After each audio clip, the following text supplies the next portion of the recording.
What's up, YouTube? I'm here representing the YangGang. And I just want to talk a little bit about my perspective on the Freedom Dividend, Andrew Yang's approach to universal basic income.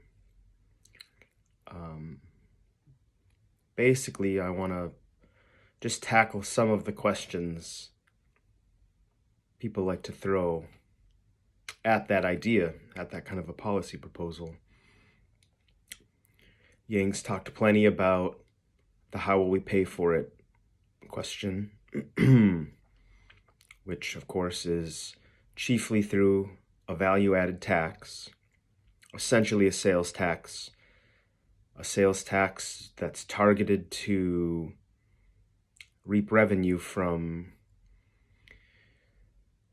things like financial transactions, higher priced luxury items, and then exempting from things like foods or basic necessities and services. So it's a tax that we can,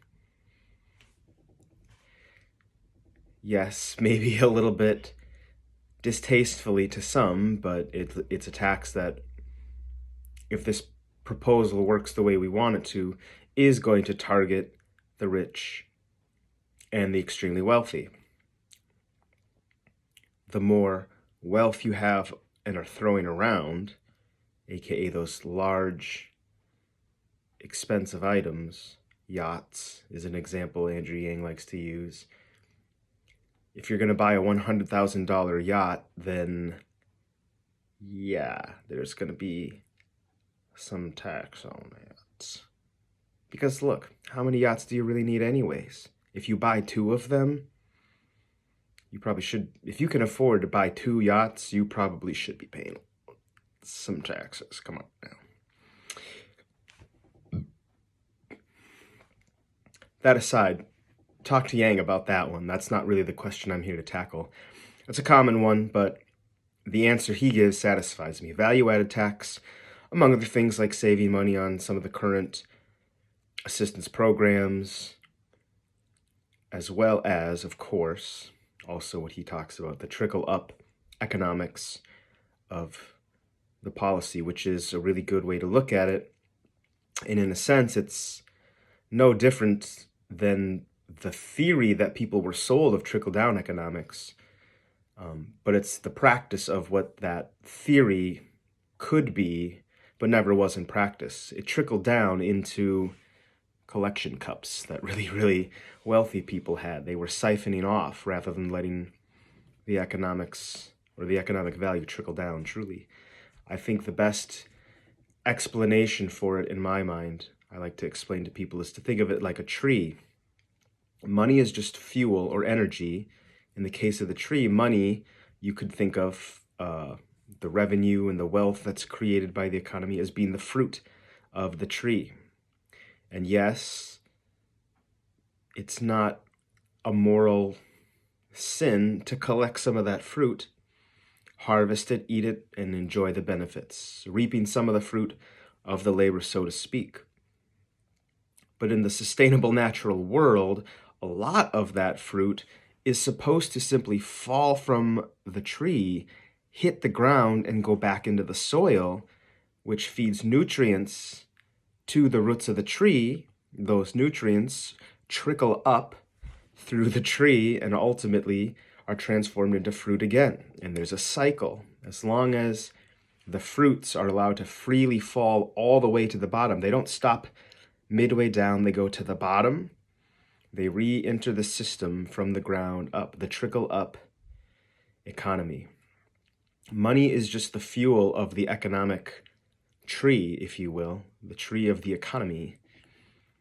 And money is the fuel. Money is the fruit. Wealth is the fruit.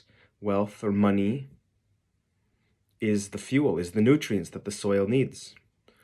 So it truly does benefit even the people who maybe aren't the ones doing the work down at the roots of the tree. They're not doing the labor, right?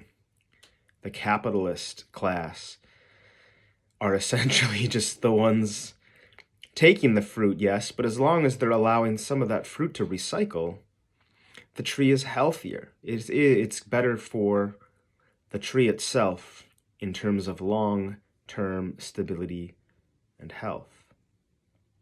We want not all, just some of that wealth, that fruit, to free fall to the ground level, to fertilize and maintain the strength of the entire tree that we call the economy. It circulates, and that's good, as it should be. The fruit, rather than trickle down and get stuck in the branches, the fruit falls all the way to the earth, from where it's absorbed. And the energy is upcycled through the tree again and creates new fruit that the 1%, the wealthy, they're allowed to, based on the rules. And personally, it doesn't really bother me that they take their little skimming off the top. That's totally fine, valid. And then let some of the fruit fall all the way to the bottom and start the cycle fresh. Makes sense to me. The biggest concern people have with UBI, my favorite argument, I think, to break down here, and Yang does touch upon it, but I don't know that he makes the clearest connection to this concern, because frankly, in the media discussions of UBI, I haven't heard a ton of this argument come up, probably because we think it's such a well-worn argument from the current state of welfare and charity and giving. But the classic concern people have is, well, when you just give people money that are going to blow it on, they're going to use it irresponsibly. Maybe it's not even so much the people with like alcoholism, right, or drug addictions, because we can make the case, and it's a pretty strong case, that these people really are suffering from mental illness. They really need help with addiction. That's different than just being irresponsible, in a sense. They are acting irresponsible, but perhaps not because that's truly indicative of who they are as a person at their highest potential. But then we, of course, have the people. So the argument is, right, someone's going to take their freedom dividend and they're just going to go get their nails done. Or maybe they're just going to buy some new shoes. They're going to blow it on something vain and silly and petty. And to that, I would always ask, the person who has that complaint to consider anywhere they might spend some of their money in sort of a petty fashion. What little luxuries are they taking for granted in the way they live their life? If you think it's tremendously irresponsible to go get your nails done, that to me suggests that you probably have the disposable money to do something like that, do it that way, and then just want to judge people who maybe it's a stretch for them to be able to do that. I'm not suggesting that it's wrong to say that if someone is not feeding their child but went and got their nails done, that's problematic. But to say that getting your nails done is dumb or a bad idea, then I would have to ask, well, are you someone who gets that done? And if you are, why do you get it done? It may be because it makes you feel good. Maybe because you know somewhere inherently that you're worth it, that you have human intrinsic value. Maybe it's an irresponsible use of the money. Again, unless there's a real clear case of someone doing that, and I'm sure there are, as long as you're not starving the child while getting your nails done, I don't think there's anything wrong with getting your nails done. Especially if it's $1,000, you're not going to spend $1,000 a month on your nails. People will do some of those little things, but they'll also take care of real things. I sure will. I got some stuff I gotta pay for. But so what? So somebody bought groceries to feed their family, and a new backpack, and school supplies for the child, and then they went and got their nails done. A, none of your business. B, that's good for the nail salon. More people coming to get their nails done is good for business. And if that nail salon is doing better business, their children will get the backpacks and the school supplies as well. And they won't have even touched their $1,000 a month because they're just doing better business as a business. The entrepreneurial aspect, and again, the trickle up economic aspect comes into play right away. And then from the nail salon, they did better business. They're using some of that money to help pay for the kids' school supplies. Now that they're not using Freedom Dividend money to do that, where will they spend their Freedom Dividend? Maybe they're going to have a frivolous night out at the pizza place to celebrate one of the kids' good grades. And you're going to say that's a petty, pompous waste of money. How dare you? It's just living life. It's the pursuit of happiness, and it's liberty. They're free to do what they want with the money. It's a freedom dividend. The point is that we all need to be freed up by the money, free to use the money, even if somebody doesn't totally love how we're going to use it. It's about the freedom to use it. And if you fall under any kind of, maybe I don't want to say those words because people are so polarized these days. I'll put it this way. The freedom dividend, sure, if you really are that opposed to capitalism, this is not maybe the best policy, because what we're talking about is setting capitalism free. The freedom dividend is a way to allow truly the markets to be free. If you want a true free market for capitalism to run in, then you have to actually let it be free. You can't force money to specific foods through food voucher programs, or specific housing through housing programs. If we want real capitalism, then the thing to do is to just put the money in people's hands, and the free market choices they make will tell us where economic growth, where the future of growth is going to be. And that includes as well the job market. As the technology, automation, software concern does inevitably displace some, maybe not as dramatically as we think, but certainly some jobs will have already been, and some will continue to be, automated away or phased out, letting the free market help us find out where the new jobs for humans are.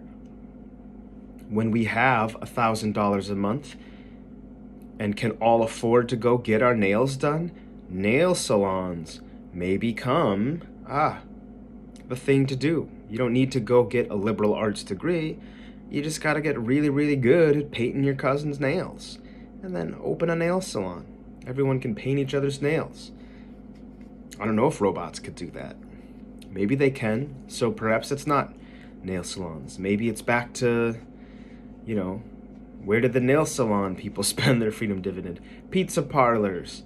Maybe more pizza parlors are the thing. Point is, the market will naturally show us where these jobs are. Some of them will be tech, and school and education are still important for that. And giving everyone the access to the resources to become a coder, if that's what they're supposed to do, or to become this or to become that. Education, schooling, mentorships, apprenticeships, all those things are there. The state colleges, we can maintain, allow some parity in educational institutions perhaps that way. You can still have private institutions or whatever. People can use Freedom Dividend money to pay for extra school or a more, elite in their eyes school or whatever, if they want to do so. It's about the freedom part of it. The Freedom Dividend not only sets the people free, it sets the market free in a very, very important way, to my mind. And to my mind, that is a really compelling reason to do it. The issue underlying that question of what if people do something foolish or irresponsible, reckless, pointless, frivolous with that money, to me, is actually more so than just a question about what people are going to do and a concern about what people are going to do with the money. To me, it speaks much more to an expression of disappointment, a lack of faith in humanity, in our fellow man, and in particular our fellow American. I'm blessed personally to know that if Andrew Yang is the president, or even if he is not, if the next administration or future administrations have the gall and the audacity to do something, whether it's necessary or not, that could, for the better, truly change and revolutionize the way we operate this nation. I know too many people who will take that opportunity and absolutely change the world for the better, to think that it could possibly be a bad idea to do. Some of the wonderful people I know, and probably a lot of awesome people you know, and maybe you just haven't met because the market hasn't brought you together yet, but you're going to discover when you, maybe for the first time, go out and get your nails done just because you have the Freedom Dividend. Maybe you'll make a friend out of it. I know too many people with too much important work ahead of them and too much important change to make in the world to even be concerned about what a few people are going to do with the money that's maybe a little bit frivolous and perhaps a little bit, whatever you would want to call it, fiscally irresponsible. Everyone gets a little fiscally irresponsible once in a while. Certainly the government has. Why should they get to waste the money? Let us waste the money if it must be wasted. But, again, true point here, money is just economic fuel. There is no waste. All of the economic fuel that gets spent is fruit in the soil going back up to the top. So let the cycle of the economic tree free. Set that free means more freedom in so many different capacities, and that, to me, is a really, really awesome thing. Freedom Dividend to free up our psychological and material resources as consumers and citizens. Freedom from the fear of job displacement as a true existential dilemma. Freedom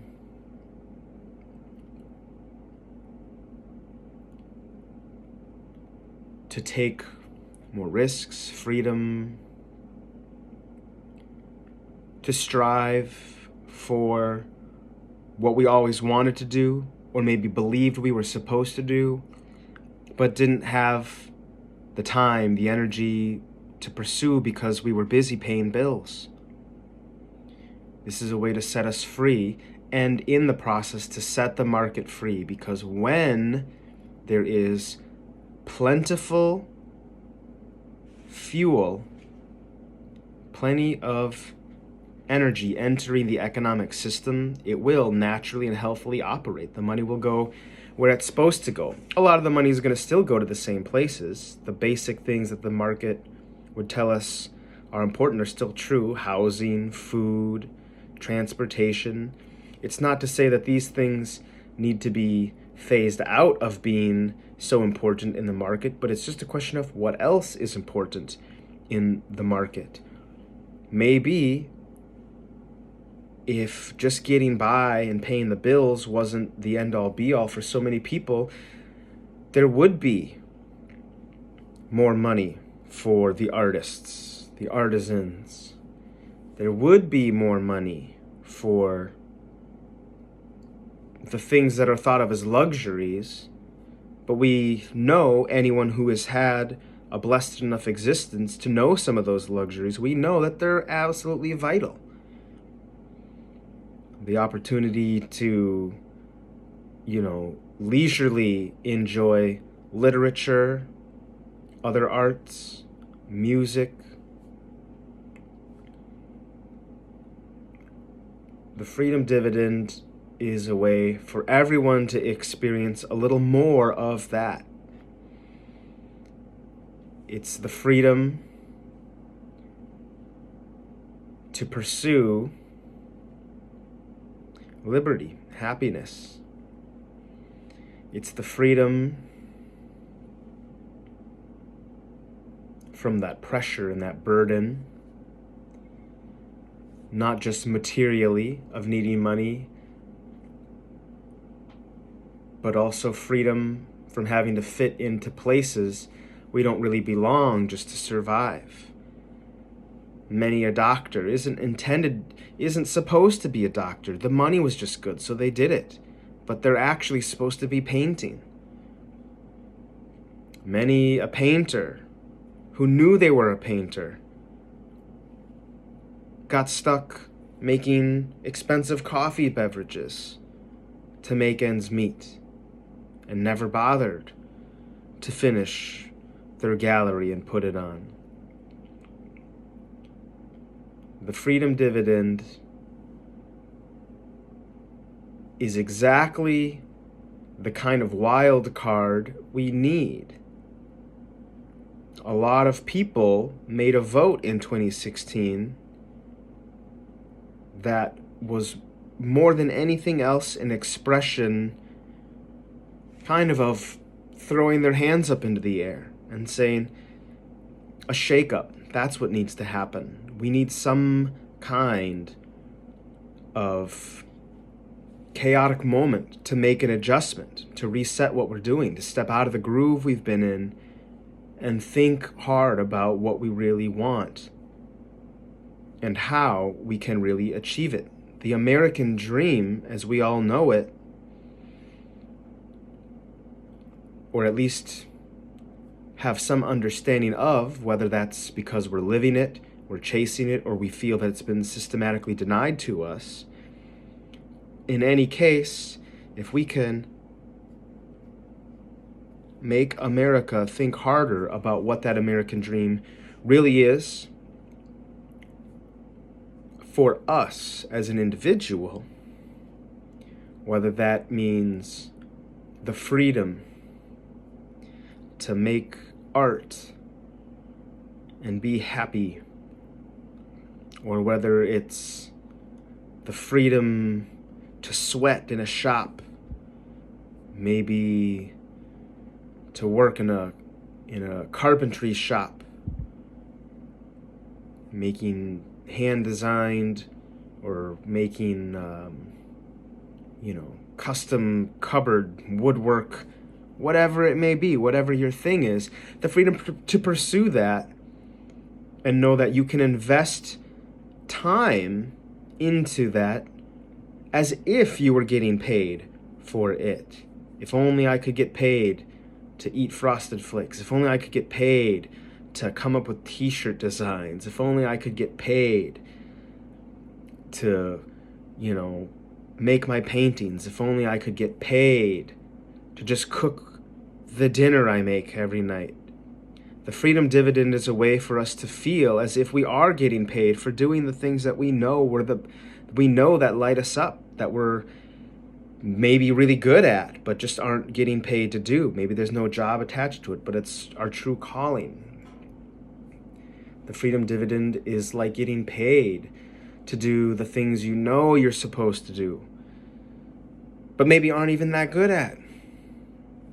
They just light you up, and they allow you to live a life that feels passionate and engaging. The freedom dividend is a way for us to all be free to engage in the marketplace, and therefore to engage with each other, and therefore to have more conversations and to be able to unite around what really brings us together. And the free market has a way of doing that. And that is the beauty of what I like to think of as, or as what I like to call, true free market capitalism. If there's not advertising, if there's not any rigging and behind the scenes shenanigans, what kind of stuff do people really need? Well, we need healthy food and access to clean water. And if we all had the freedom of $1,000 a month, or for many of us, even less than that would be sufficient. If we all had the freedom to make the healthier food choices, a lot of us inevitably would. So putting the money in our hands is putting the economic power in our hands. It's not economic power in terms of some kind of creepy Plutonian dynamic of control and subservience. Power, in the truest sense, is not possessed, it's exercised. But in the case of a free market capitalist system, that economic power is the kind of power we're talking about. And in that circumstance, the people who have it can exercise it in sort of an unequal ratio, or sort of a weird, imbalanced manner.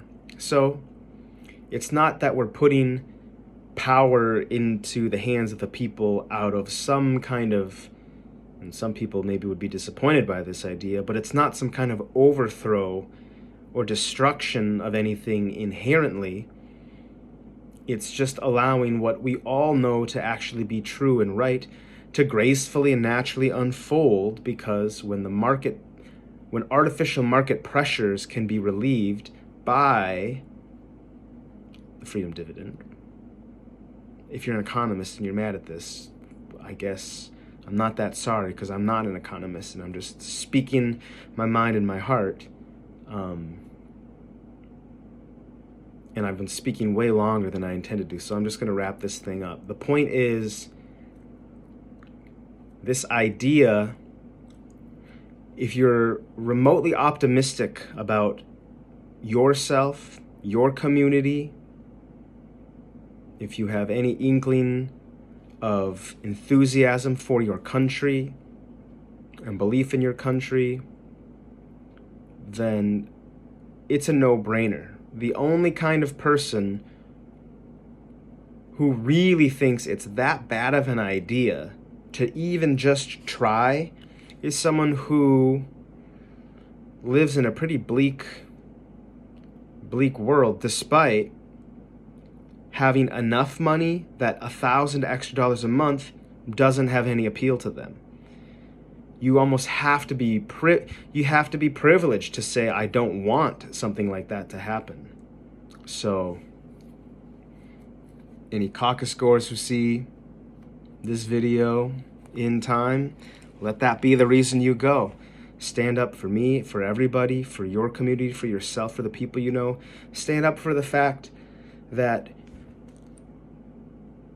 in all likelihood, inside of all of us, there is more potential than has been tapped, and all we need is a little economic freedom and the capacity to have a seat at the table through these economic resources to help influence the market in an honest direction, so the market knows, here are our painters, here are our artists, here are our poets, here are our cooks and caregivers, so we can all stand up and step into the roles we're truly meant to embody and occupy in this lifetime without having to stress about what the additional role we can take on is in the world to simply make ends meet. When we're making ends meet in our communities, when we're making connections and taking care of the humanity within our communities, when we're making those ends meet, everything is an awful lot better. In the States, being united actually makes sense because the streets can be united and states can be united, and we can all meet in the marketplace of good ideas, helpful products and services, and we can serve one another in that way without, hopefully, so much interference and static. So that's my piece. I look forward to voting for Andrew Yang for president in November, whenever that happens. I'll be ready. Peace.